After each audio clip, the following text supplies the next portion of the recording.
প্রাক্তন বিচারপতি অভিজিৎ গাঙ্গুলি বিজেপিতে কতদিন থাকবেন তার ইঙ্গিত দিলেন বিশিষ্ট আইনজীবী সিপিআইএম নেতা বিকাশ রঞ্জন ভট্টাচার্য। তার ইঙ্গিতে ফের আলোড়ন সৃষ্টি করেছে গোটা রাজ্য জুড়ে। তবে তার ইঙ্গিত কতটা সত্য হবে সে নিয়ে কিন্তু প্রশ্ন আছে। বাম সাংসদ বিকাশবাবুকে গুরু বলে আগেই চিহ্নিত করেছিলেন বিচারপতি অভিজিৎ গাঙ্গুলি। বিচারপতি পদে থাকাকালীন টিভি চ্যানেলে তার সাক্ষাৎকার ছিল বিতর্কিত।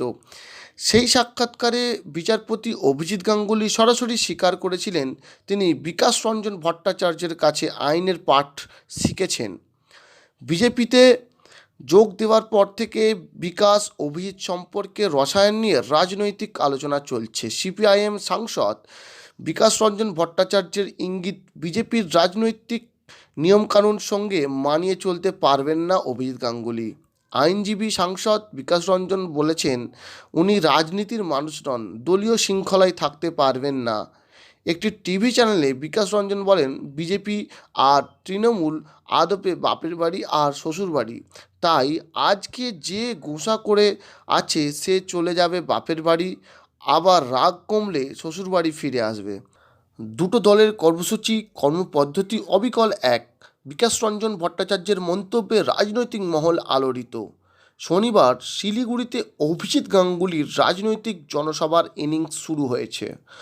প্রধানমন্ত্রী মোদির উপস্থিতিতে অভিজিৎ গাঙ্গুলি ছিলেন মঞ্চে। শিলিগুড়ির কাওয়াখালীতে বিজেপির সবার আগে অভিজিৎ গাঙ্গুলি রাজ্যে রাষ্ট্রপতি শাসনের পক্ষে সওয়াল করেন। এ নিয়ে বিতর্ক জোরদার। তৃণমূল কংগ্রেসের দাবি রাজ্যে ৩৫৬ ধারা প্রয়োগ করার মতো কোনোরকম পরিস্থিতি নেই।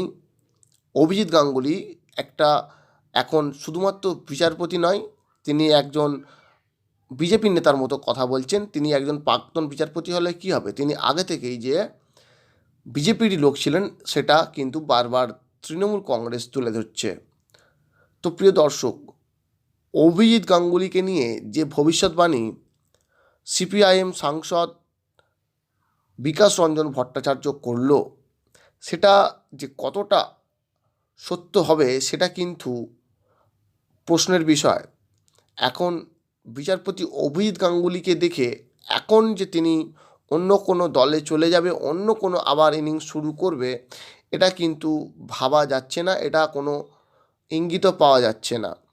তো সিপিআইএম নেতা বিকাশ রঞ্জন ভট্টাচার্য যেটা উনি বলতে চাইছেন মেন যে বিজেপির মধ্যে যে ভাবধারা আছে, তাদের যে নিয়মকানুন সেগুলো তিনি মানতে পারবেন না।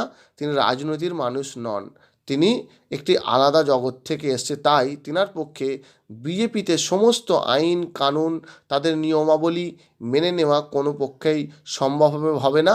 আর সেই জন্যেই কিন্তু বিচারপতি গাঙ্গুলি বেশি দিন বিজেপিতে থাকবেন না, এটা তার মন্তব্য। সম্মানিত দর্শক, আপনারা কি তাই মনে করেন?